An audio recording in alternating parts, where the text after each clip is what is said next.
But I remember 2021 when I launched my show, that was like pandemonium. I mean, I was getting text messages every day. I was getting 1,000 new followers on X literally every day.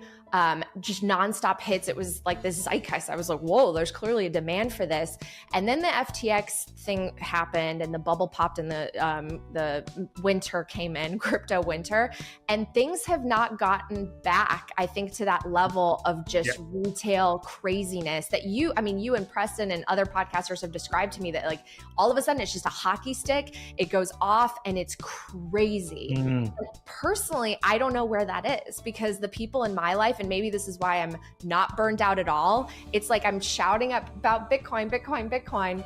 And I feel like the majority of mainstream is not paying attention at all.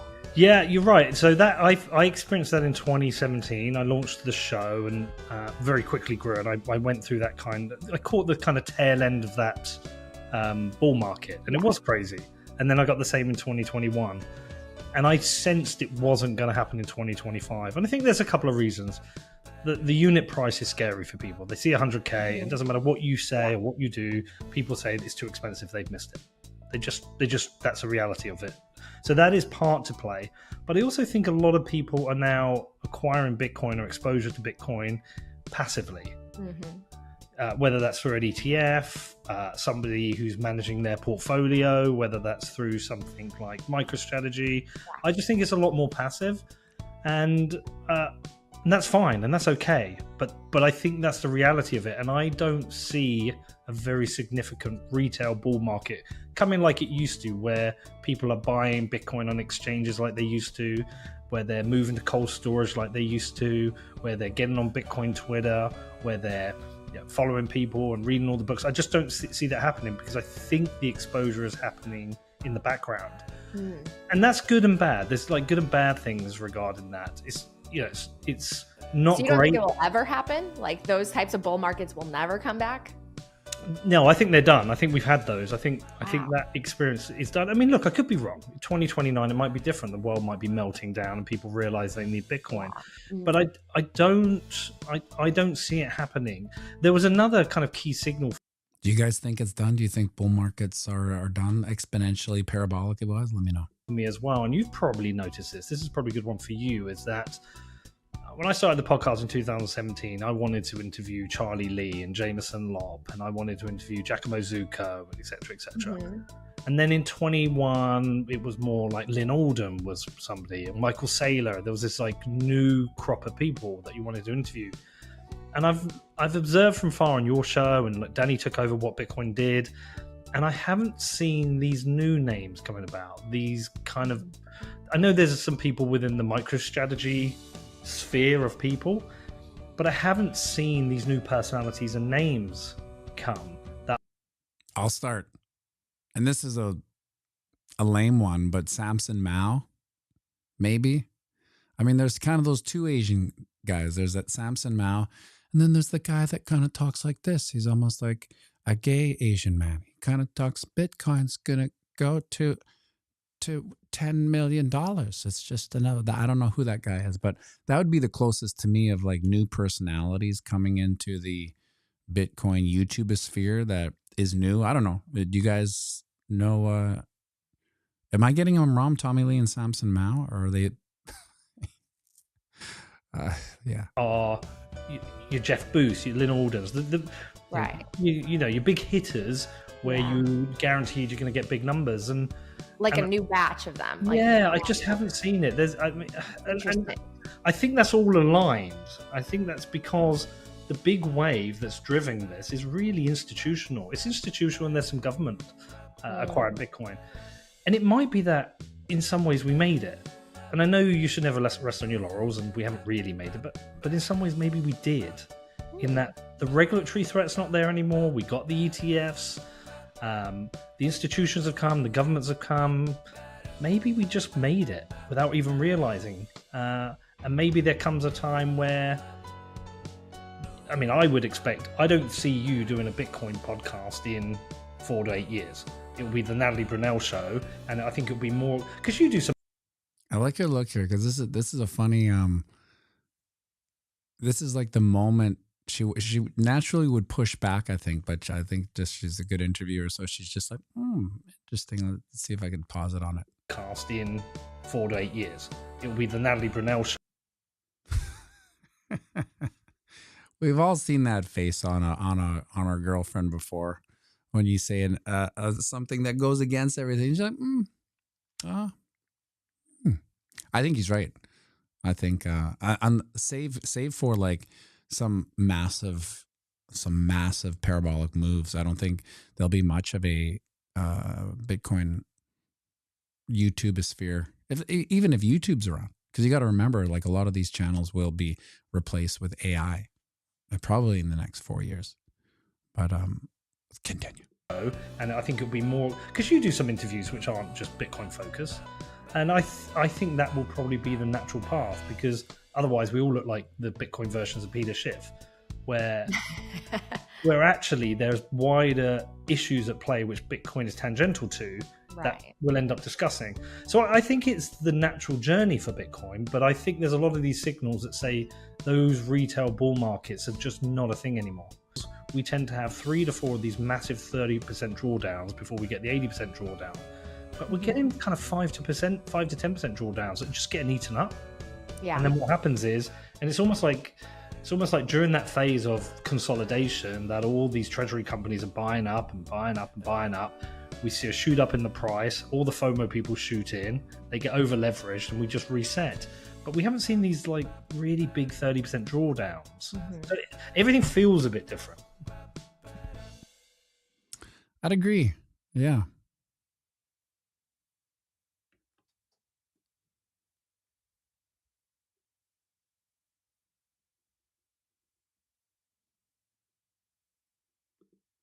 Interesting. I don't know why that happened. But I'd agree, it does feel different. It kind of always felt different. Even I think it started to feel different in last year's summer bomber, because it went on for so long. Remember, it went up to 70, and then it just kind of sank, and then we had that August, right? Last year around this time, I think it was August 4th or something like that. We had the Japan carry trade tumble, and then the Bitcoin price. Think about this: a year ago, Bitcoin price was $49,000. Even that, the law of large numbers probably was too high for most noobs. Now, any one of us would be chomping at the bit at a 49K Bitcoin. But to the vast majority, I would still say that 49,000 is probably still too much, let alone, God, I don't know, wherever it's, imagine 250.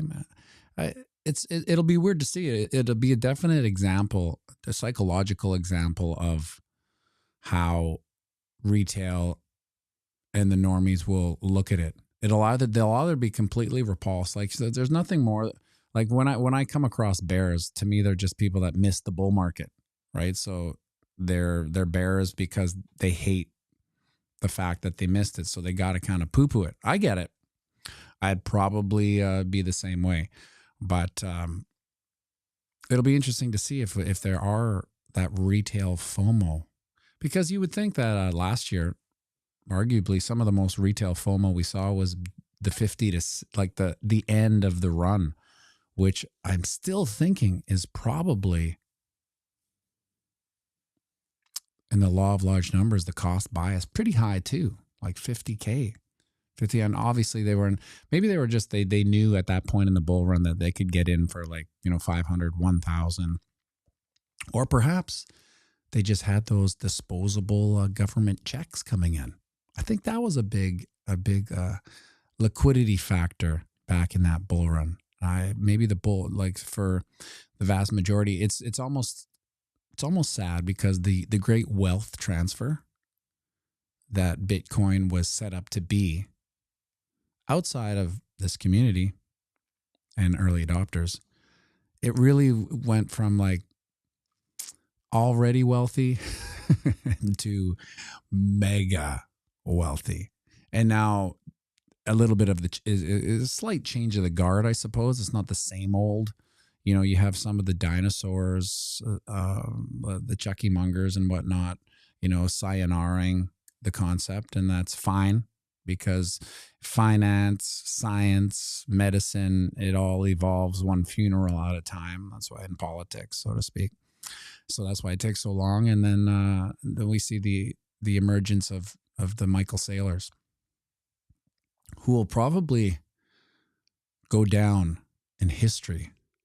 Like there'll be chapters. There'll be chapters in finance written about Michael Saylor, almost to the point where you might, in a different administration, like the one from before, something like that, I could see rules made based on what he's doing. So the infinite money glitch, it's almost like he's found out the hole in the bucket, and he instead of plugging it, he's just letting it leak into his financial strategy. And he's like, I can't believe, so when they write these stories about Michael Saylor, hopefully it doesn't end up like a massive Ponzi FTX thing, some sort of villain. I don't think he is, though. I have sneaking suspicions. I have dark theories why he's not, but we'll keep that for out of YouTube. It's like he found this infinite money glitch just pouring out of this rotting carcass of an establishment. He's like, oh my god, all you got to do this. And he understood it so well that the people that are running the game is like, whoa, we didn't even get that was happening, and now it's too late. They can't plug that bucket. It's just pouring into Michael's strategy. So maybe it's when he's 60, I think he's 60. So he's like that Tom Cruise, Michael Jackson. No, he's 57, right? Does anybody know how old Michael Saylor is? Is he 56 or 58 or something like that? Anyways, they still there's a certain key man aspect to him in Tesla, I find. So I've been thinking to myself, I gotta buy some Tesla stocks, because outside of Bitcoin, to me, Bitcoin is my AI play into the future. But I think there's a lot of, after renting that Tesla for when my car was getting fixed, it really opened my eyes to what it is, and opposed to what I thought it was. I just thought it was kind of like a shitty electric car. And then I drove one. I'm like, this is something else. So it intrigued me about the future of where Tesla goes. Maybe I should have some actual exposure to Tesla. But I'm afraid of the key man aspect of it, in the sense that, is there anything outside of Tesla if Elon Musk's brakes fail and he rams 160 miles per hour into a light post? God forbid. What happens to Tesla? It's kind of, so Michael strategy somewhat has a key man issue, although he structured it so there's people kind of working for him, kind of. But I mean, no one knows. Like this is how bad the marketing on him not being in charge is. Like, I'm sure there's some strategy aficionados who would know who the CEO of strategy is now. I don't. I got my finger on the pulse here, but I don't go deep. I don't care enough to, like, to me, it's Michael Saylor. Call it what you will. Jimmy Coco, Apple did survive the loss of Steve Jobs, but it's clearly not as great. Yeah, I'd agree. When you really think about what they've come up with, I don't even care anymore. I guess that says it all. I don't even care what Apple comes up with, because first off, I know it's just slightly different than what I have. And I think the next move, which is a profit reduction move in this the future, is to have, more of a Tesla approach. So there's a comparison out there that when you drive a Tesla car, it's like getting an iPhone from your Nokia. And I totally agree with it. It's like a real rude awakening as to what cars should be like. Like, let's forget about the argument about electric and gas, and let's just forget about that. Just the performance of the car, everything about it. And when it comes to the iPhone, I think if they don't switch to what Apple does, or they don't switch to what Tesla does. So Tesla has this 30-part infrastructure. The car's 30 parts, which is crazy. And it gets updated from within. Like it's now become like a computer where it just gets better on the infrastructure of this 30 moving parts, which is crazy because I think a normal car is like something like 3,000 parts. And you can tell the moving parts. Like even my electric go-kart, which is half a Tesla, you can tell it's one big slab moving part. And when I was driving like a normal car, you can tell it's like gas, piston, struts, wheels, and there's this big continuum that happens. Anyway, if Apple doesn't switch to you buy the 30 part, you buy the Tesla, so to speak, like this vehicle phone, and then you don't have to constantly buy one every year. Like that's how silly is that? And so you can see like some of the fervor that's gone away. I remember when they would release an iPhone, there'd be dummies lined up at the Apple store all night for basically the same thing. Oh, this one's got 12 megapixels. That one's got 10. This one's got a third camera, that widescreen. It's like, are you really standing in line all night long? You don't see those. Now, correct. Who knows? Maybe they are there, and I'm just so out of the loop. But I haven't heard anything. I haven't heard with like people are lining up for new iPhones or even computers. And in fact, there's almost like a cost basis denial going on with computers. Like there's only so much. No, I'm gonna switch to the charts, Bruce. I should end it, but there's nothing to look at the charts, but we'll take a quick look. Let's take a look. I forgot what I was going to say anyway. Yeah, there it is. Nothing. That's the 4-hour chart. I can make a mountain out of a molehill here, but I don't want to jerk anyone's chain about what's not going on. We're still in the range. That's it. 38.2% to the 50, or 23.6 to the 50% range. That's a tight one. That's a tight, boring range. Now, the title of the thumbnail, blah, blah, blah, is that I believe since 2022, some of these FOMC meetings were huge deals, right? But they are no longer huge deals. And there's a small part of me that is reverse psychologizing today, because maybe today is that capitulation moment from the Fed. Maybe he is sick of Trump bullying him, because that little video of him when they had the hard hats on, it's like, okay, I'm obviously in a simulation. If this is actual serious, like this is for real, I'm in a simulation, because it was exactly like that. I don't know if you guys have watched the original Office with Ricky Gervais, but there's almost the identical scene where there's like a efficiency expert trying to talk to the staff, and he keeps interrupting him and correcting him and doubling what he's saying as he's saying it. You know, it's like it was written off that skit. So the fact that even happened was unbelievable. So maybe I'm kind of bullish in the sense that it's the longer it goes, the higher the odds of it changing, obviously. But as we've seen in this bull market, you can buy 21,000 Bitcoins. And obviously it wasn't bought yesterday, right?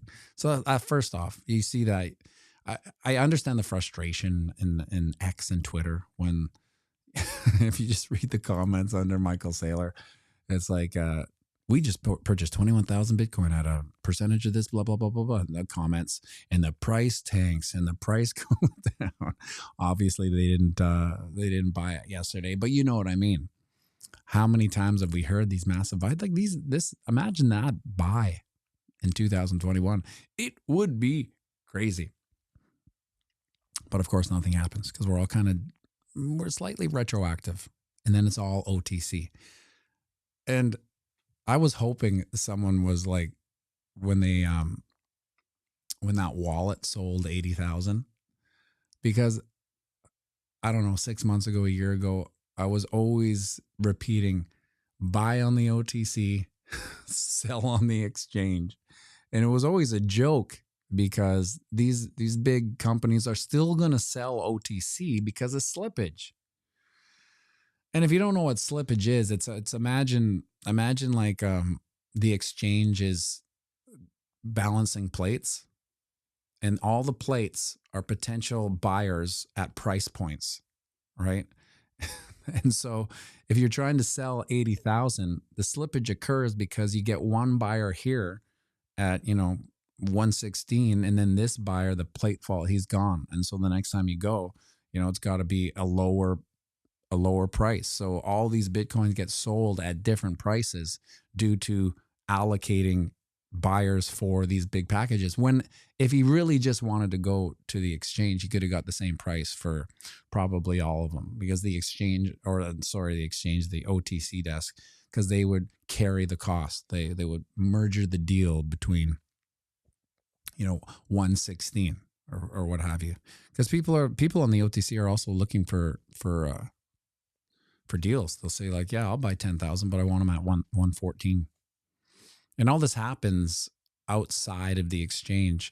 But for the whale to open up and dump 80K on the exchange, the innocent bird brain exchange that has dust and cobwebs because no one's really buying anything, no retail is coming onto the exchange. It's like we're almost about, I wouldn't be surprised to see commercials about exchanges now, because it's just, they must be kind of losing money if all you have is like degens leverage trading once and liquidating. It's not much. So also that means there's liquidation chum in the water, so to speak. So be careful now, because these exchanges need to make money, and the only way they're going to make money is by liquidating people. So there's a lot of juicy chum in there. And then as soon as price action starts moving somewhere, they'll liquidate it, because that's how they make money. They're there to make money. K-Jam, when Trump patted Jerome Powell. What am I doing here? Let's see if I can put this up. Building, when they both had those white-hearted, Trump said to Powell, I would like him to lower the rates. Jay Powell almost fell down. Yeah, it's, as I've been noticing that. We'll look. I'll switch to the daily just so you know nothing is happening.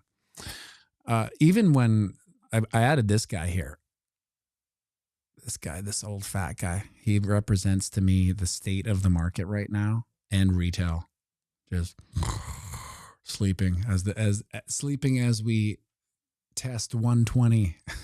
Still not enough.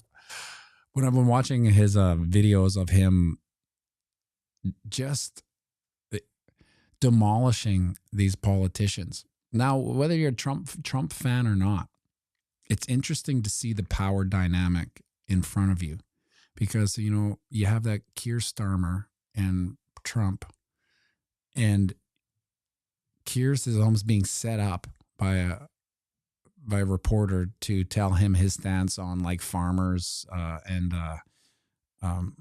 inheriting farms, and he kind of mumbles his way through this kind of woke-esque socialist aspect of it, and then Trump just like, yeah, we obliterate it. We don't have any inheritance tax. Now, whether that's true or not, I don't know. Maybe there are weird taxes that are just asterisks, but he just demolishes them, and then you see them all panicking. It's to me, as I believe they're all corrupt dummies. I like to see one of the corrupt dummies demolishing another corrupt dummy, just for the sheer entertainment of it, to see that even in the echelons of power, there is still a power dynamic, a hierarchy. Someone is in charge. There is a crime boss in charge of all the other crime bosses. And it almost reminded me of like Sopranos, where you had these smaller time, you know, not really crime bosses, but I can't remember what they're called, like the second in line. Anyway, they want to be crime bosses, and they have this reverence for Tony Soprano, right?